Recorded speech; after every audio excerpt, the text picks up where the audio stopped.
Apakah kalian mau tahu? Saya memberikan amalan kepada kalian. Rasul ini berbicara sama sahabat.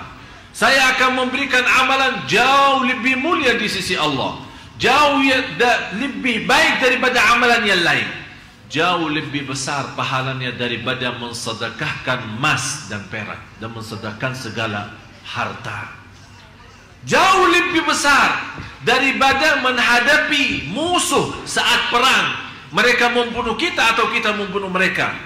Kaget sahabat, ini jihad. Allahu Akbar, Allahu Akbar.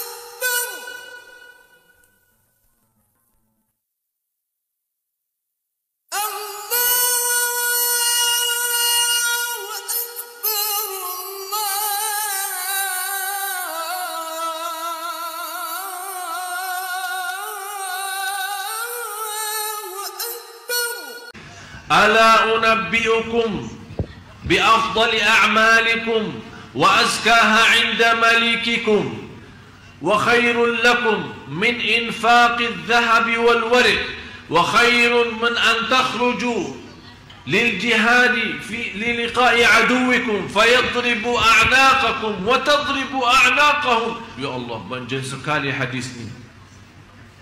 Apakah kalian mau tahu? Saya memberikan amalan kepada kalian. Rasul ini berbicara sama sahabat. Saya akan memberikan amalan jauh lebih mulia di sisi Allah, jauh lebih baik daripada amalan yang lain, jauh lebih besar pahalanya daripada mensedekahkan emas dan perak dan mensedekahkan segala harta. Jauh lebih besar daripada menghadapi musuh saat perang. Mereka membunuh kita atau kita membunuh mereka. Kaget sahabat, ini jihad. Jihad lawan musuh.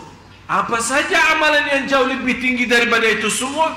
Rasul menjawab singkat saja, zikrullah. Zikir kepada Allah. Fadhkuruni, tanda-tanda kita mencintai Allah, banyak sebut Allah. Kalau kita berbanyak sebut Allah, berarti kita akan termasuk orang yang akan Allah sebutkan nama kita. Fadhkuruni, kalau kita menunggu Allah juga zikir kepada kita. Bagaimana Allah zikir kepada kita? Kan fadhkuruni, zikir kepada Allah. Azkurkum, zikir Allah kepada kita. Apa zikir Allah kepada kita? Akan Allah selalu ingat kepada kita. Apapun kebutuhan kita, apa keperluan kita, apa keinginan kita, apapun hajat kita, akan Allah selalu ingat dan mengabulkan doa kita. Jamaah sekalian, inilah namanya. Begitu anda wudu sebelum azan 10 menit atau 15 menit, tinggalin semua dunia, HP semua tinggalin, terus isi zikrullah. Subhanallah, kalau kita bisa seperti ini, saya yakin salat kita jauh akan lebih baik. Karena kenapa zikir sebelum salat itu? Karena dia memberikan persiapan batin, bersih semua, HP jauh semua bersih. Jadi fikiran zikir. Yang dimegang tangannya boleh tasbih atau baki jari sendiri. Terus zikir. Begitu sudah masuk Allahu Akbar, ikuti dengan suara azan, dan habis azan angkat tangan berdoa. Subhanallah, indah. Belum ikamat, belum kita selesai sunnah qabliyah, kita sudah siap batin dengan cahaya zikir. Begitu masuk salat, waktu wajib kita, ternyata nikmat salat. Tolong, amalan ini yang saya baru saja sampaikan, pertama kali saya sampaikan cara ini, saya mohon dipraktis dan diamalkan. Anda sendiri akan merasa, oh ternyata betul. Yang paling berat, kita mengutamakan Allah saat punya keinginan. Contoh, di sini ada muncul dua hal. Pertama, mau enggak salat malam? Yang kedua, tidur aja. Jadi tidak ada tidur enggak? Tidak ada. Tapi yang ada, mau salat malam enggak? Tidur aja. Ini yang kedua. Di sini, supaya bagaimana kita bisa mencintai Allah, di sini ujiannya. Allah melihat kita sudah nawaitu dengan alarm jam 3 atau jam 2, berarti kita sudah ada niat kan? Ada niat. Tapi ini niat tidak cukup. Harus ada bukti. Begitu kita mendengar, kalau kita tidak mendengar sampai sudah ketiduran, tapi benar-benar tidak merasa, tidak mendengar, Allah Maha tahu kondisi dan keadaan kita. Tapi Allah tidak akan memberikan keistimewaan bagi orang. Begitu dia megang HP-nya, matiin, kemudian dia tidur, padahal ada bisikan, salat malam enggak? Tidur aja. Tapi dia mengutamakan tidurnya daripada itu, namanya tidak bakal dicintai Allah. Karena yang membuat kita bangkit dan bergerak untuk bisa salat malam, di sini kan ada katanya bisa menguasai nafsu, melawan hawa nafsu. Di sini hawa nafsu ini apa? Hawa nafsunya di sini apa? Mau tidur. Berarti tidur itu kan enak. Salat malam jauh lebih enak. Tapi nafsu kita mau istirahat. Tapi hati nurani kita mau menghadap Allah. Orang yang bangun dan dia mampu melawan hawa nafsu dan semangat. Bagaimana dia semangat? Dengan zikrullah. Alhamdulillahilladzi ahyana ba'da ma amatana wa ilaihi an-nusyur. Astaghfirullahaladzim. Bismillah, tawakkaltu Allah. Bangun, baca ayat al-kursi, baca apa saja supaya menghilangkan syaitannya. Begitu anda bangun, begitu anda wudu, Allah subhanahu wa ta'ala setiap titisan air wudu membawa dosa keluar. Begitu anda salat, akan Allah cahayakan rumah.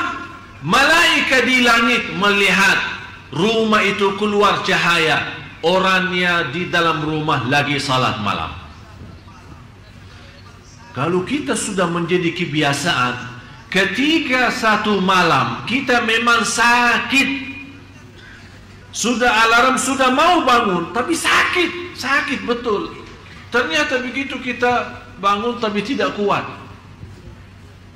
Malaikat melihat, ini rumah biasanya ada cahaya keluar. Kok ini malam tidak keluar cahayanya? Turun salah satu malaikat mau ambil berita. Ini ada apa? Begitu mereka turun, salah satu malaikat, oh orangnya lagi sakit. Naik lagi, dia sampaikan kepada malaikat, orangnya lagi. Semua malaikat di langit rapat mendoakan, ya Allah sembuhkan. Subhanallah. Berarti malaikat sendiri menhayati cahaya salat malam kita. Sebagaimana kalau kita keluar malam, kita kadang-kadang melihat langitnya terang, kan?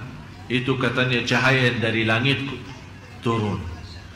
Tapi kapan bisa cahaya dari bumi naik?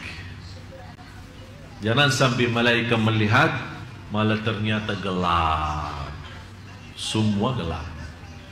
Karena cahaya yang bisa tembus ke langit bukan lampu PLN ya, bukan listrik ya, tapi yang bisa tembus ke atas adalah semua cahaya nurani kalbu kita saat kita lagi salat malam. Oleh karena itu, salah satu amalan yang bisa membawa kita dicintai Allah, harus anda mampu menguasai dan melawan hawa nafsu kita. Terutama saat merasa nafsu kita ingin sesuatu duniawi, ingin istirahat, ingin tidur, ingin mencari rizki tapi yang haram, tidak mau membedakan halal haram, tapi di situ kita lawan. Karena nafsu kita, mohon maaf, jiwa kita itu kan istilahnya mau yang enak-enak saja, tidak mau capek, yang enak-enak saja. Tapi begitu kita lawan, bukan yang enak diri saya, Tapi yang enak Allah. Apa yang dienak Allah, apa yang disenang oleh Allah, apa yang diridai oleh Allah. Di situ kita selalu menanamkan dalam jiwa kita adalah kekuasaan hanya di tangan Allah. Jangan sampai memberikan nafsu kita yang memiliki kekuasaan. Di situ kita lama-lama akan memiliki hati yang sudah rusak. Begitu kita mau perbaiki, susah memperbaiki. Rata-rata jemaah kita sudah hafal Asmaul Husna. Hafal enggak? Hafal. Bisa rasakan artinya enggak? Hah? Rasulullah sallallahu alaihi wasallam bersabda di hadis yang sahih, "Inna lillahi 99 isma man ahsaha dakhala al-jannah." Allah mempunyai 99 nama. Barang siapa yang menguasinya, yang menghafalnya, yang mengamalkan isinya, yang mempelajarinya, yang mendalaminya, itu kata ahsaha. Jadi termasuk di dalamnya menghafal, menamalkan, memahami, menhayati, merasakan, menikmati, merasa lazat saat sebut nama-nama Allah yang namanya Asmaul Husna. Dan bisa lewat Asmaul Husna kita memohon kepada Allah Subhanahu wa taala. Di situ kita akan baru merasa keagungan Allah dalam hati kita semakin bertambah. Sayang kita sama Allah semakin tinggi, cinta kita semakin mulia. Begitu juga saat kita berdoa kepada Allah lewat Asmaul Husna, perhatiin, Ar-Rahman irhamni, Razzaq urzuqni, Ghaffar irfirli. Jadi kita saat kita saking sudah memahami, jangan anda berkata ya Rahman urzuqni. Oh ya Rahman urzuqni, ya Razzaq urzuqni, ya Karim muliakan, ya Ghafur ampuni, ya Rahman rahmati. Jadi anda sudah memiliki pemahaman Asmaul Husna sampai anda bisa meminta dengan Asmaul Husna sesuai arti dan makna. Faham Bapak Ibu? Itu namanya. Barang siapa yang mampu menghafal, memahami, menhayati, dan sampai dia bisa berdoa kepada Allah lewat Asmaul Husna, kata Rasulullah dijanjikan akan masuk surga Allah Subhanahu wa taala. Jadi mulai dari hari ini kalau kita baca Asmaul Husna, lebih baik setiap hari kita bawa satu nama, tapi kita bisa mengerti apa isinya dan apa dalamnya. Faham Bapak Ibu? Yang kelima, kepasrahan hati di hadapan Allah Subhanahu wa taala. Bagaimana pasrah hati?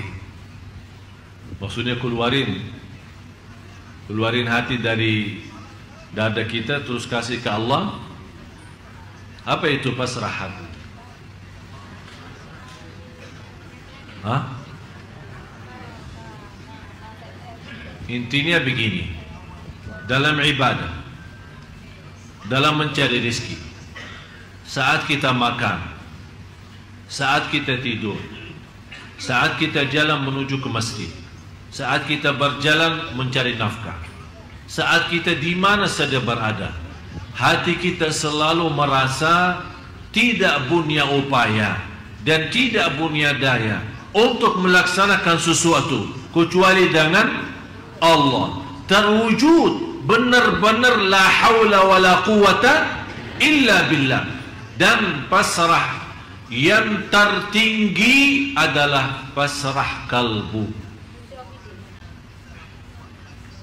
Istilah lain, tawakal yang tertinggi tawakal kalbu. Maksudnya apa tawakal kalbu? Saat kita keluar rumah, doanya apa? Bismillah tawakkaltu ala Allah la haula wala quwata illa billah. Ini ucapan cukup tinggi, ucapan cukup sempurna. Tinggal apa? Ucapan lidah sudah baik, tinggal hati.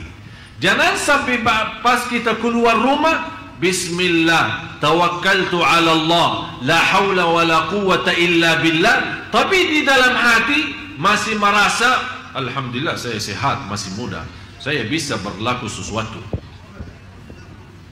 Ini bicara sama siapa? Sama hati.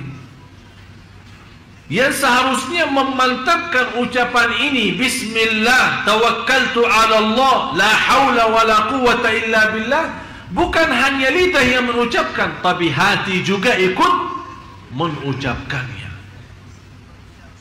Pasrah total lahir batin, Allah segalanya, kun fayakun.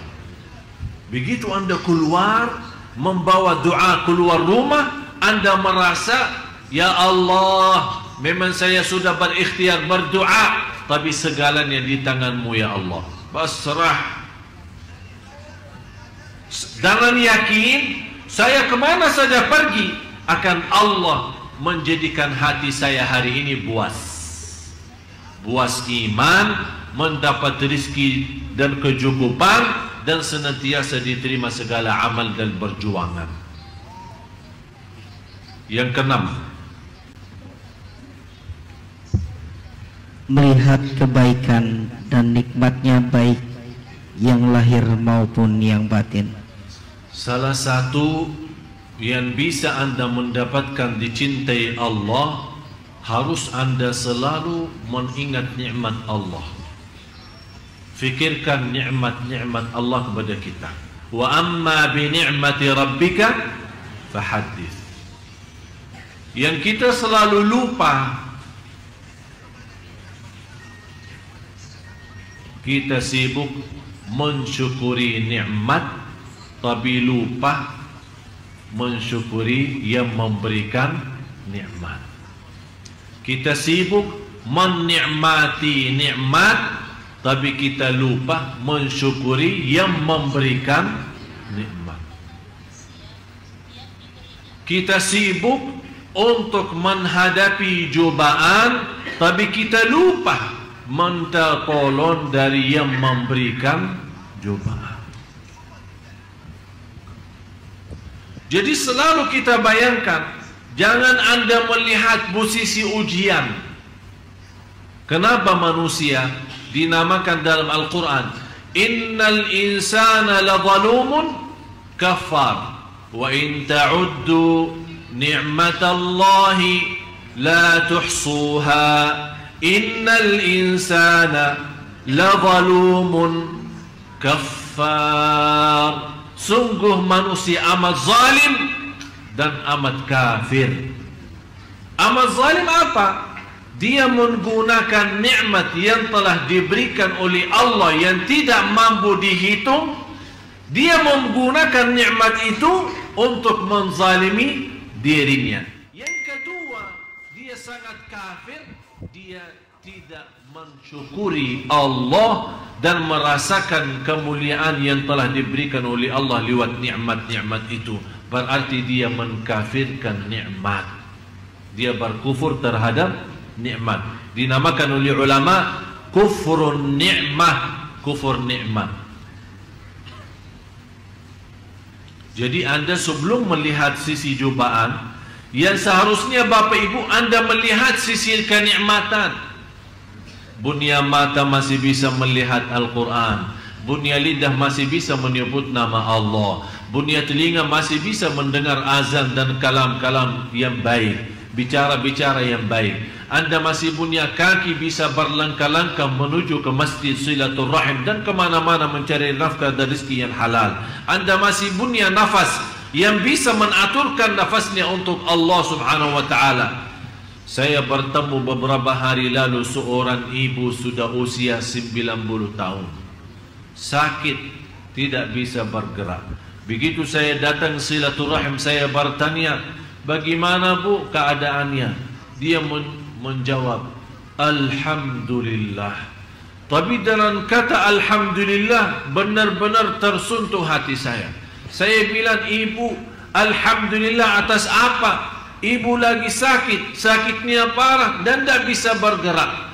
Dia menjawab, alhamdulillah masih bunya 3. Bunya hati terisi iman, bunya lidah menyebut nama Allah, bunya akal masih bisa sadar siapa diri saya terhadap Allah.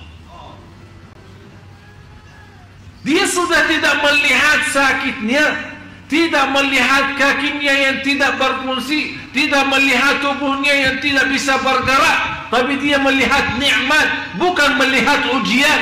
Di situ dia merasa kenikmatan cukup besar, malah dia merasa masih kekurangan syukur. Itulah namanya hamba yang dicintai Allah. Karena kita orang mencintai Allah, semua nikmat terhitung.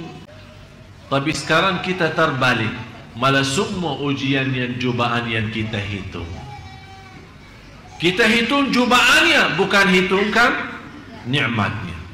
Ini yang membuat kita lemah. Wa amma bi ni'mati rabbika fahaddits. Oleh karena itu jamaah sekalian, begitu Anda diuji Allah, jangan lihat apa itu ujiannya, tapi lihat berapa masih tersisa nikmat yang lain. Kalau Allah berikan 100 nikmat, yakini yang ujiannya hanya 2, Anda masih bisa menikmati 98. Jangan Anda rugi iman gara-gara kehilangan 2 nikmat. Akhirnya mendapatkan cobaan yang jauh lebih besar adalah kehilangan iman dan kehilangan syukur. Tidak usah fikirin sebagaimana ibu yang tadi.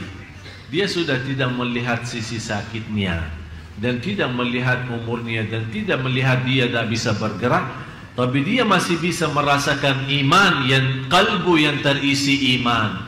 Lidah masih Allah izinkan untuk sebut nama Allah, dan akal masih bisa sadar. Kata ibu, saya kenal banyak keluarga saya, malah jauh lebih muda daripada umur saya, tapi sudah istilahnya bikun ya, sudah tidak bisa nyambung. Tapi dia masih bisa, begitu dengar azan dia bisa berfikir, oh ini salat, ini waktu salat, ini waktu Quran, ini waktu zikir, ini nikmat besar. Begitu dia merasa nikmat seperti ini, walaupun dia merasa hanya memiliki 3 dibanding ujian, ternyata 3 itu jauh lebih besar, memberikan keringanan menghadapi cobaan dan ujian. Oleh karena itu Bapak Ibu, salah satu yang memberikan energi dan kekuatan menghadapi cobaan dan ujian, jangan lihat ujiannya, tapi lihat kenikmatan nikmat-nikmat yang masih ada. Jangan sampai Allah cabutkan nikmat itu, malah bertambah kita rugi.